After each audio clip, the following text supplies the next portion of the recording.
गोभी की सब्जी अच्छी नहीं लगती, तो चलिए आज मैं आपके प्रॉब्लम को सॉल्व करती हूँ। हेलो एवरीवन, वेलकम टू दादी का खजाना। तो आज हम पत्ता गोभी से ऐसी सब्जी बनाएंगे जो घर में आपको कुछ स्पेशल बनाना होता है तो आप इसका कोई ना कोई वेरिएंट तो ज़रूर बनाते हैं।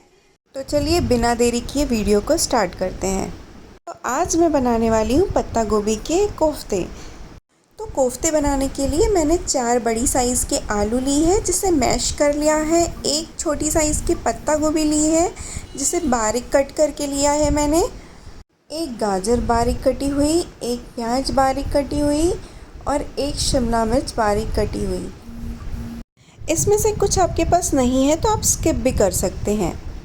अब इसी में 1 टेबलस्पून लाल मिर्च पाउडर, 2 टेबलस्पून धनिया पाउडर, टेस्ट के अकॉर्डिंग नमक, मैंने 1 टेबलस्पून नमक भी ली है।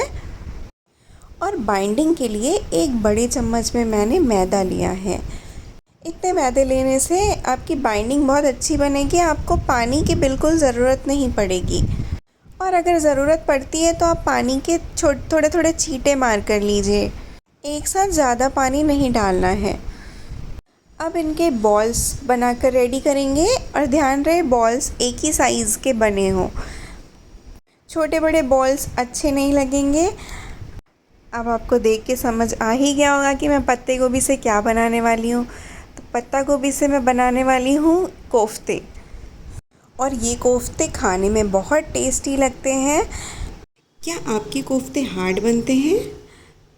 तो आज आपके कोफ्ते की हर प्रॉब्लम होगी सॉल्व।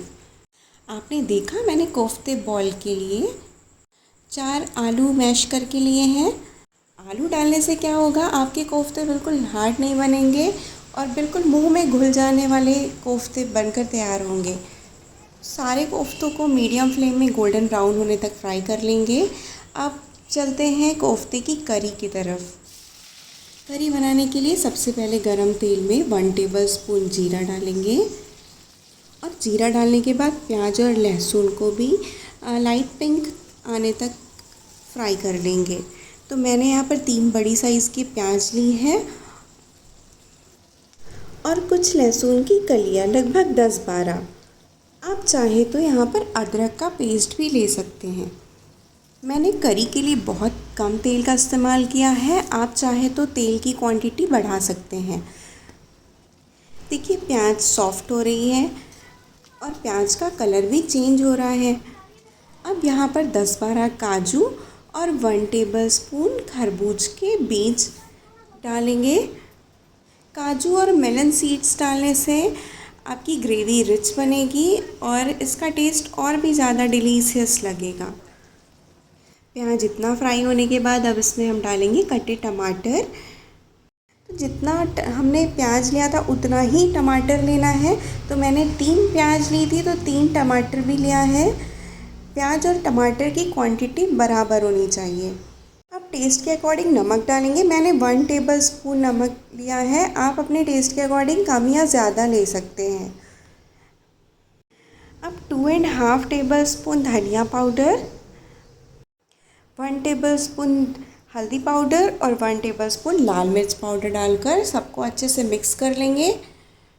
कोफ्ता करी बनाते वक्त कभी कभी बहुत सारी प्रॉब्लम फेस करनी पड़ती है, जैसे ग्रेवी में डालने से कोफ्ते हार्ड हो जाते हैं, तो कभी कोफ्ते टूट जाते हैं और कई बार तो सब्ज़ी ठंडी होने के बाद ग्रेवी बचती ही नहीं, बिल्कुल सूख जाती है।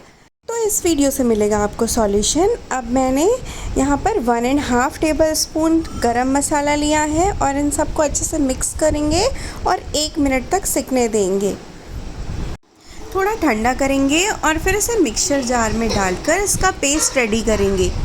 यहाँ पर हम मलाई कोफ्ते की ग्रेवी नहीं बना रहे हैं, इसलिए इस कोफ्ते की ग्रेवी में हमें बहुत बटरी टेक्सचर नहीं देना है, इसलिए इसे हम बहुत चिकना नहीं पीसेंगे, हल्का दरदरा रहने देंगे।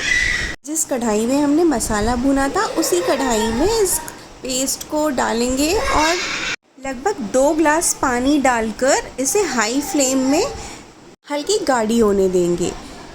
इस कोफ्ते की करी बहुत थिक भी नहीं होनी चाहिए और बहुत पतली भी नहीं होनी चाहिए। सर्व करने के आधे घंटे पहले कोफ्तों को करी में डालेंगे।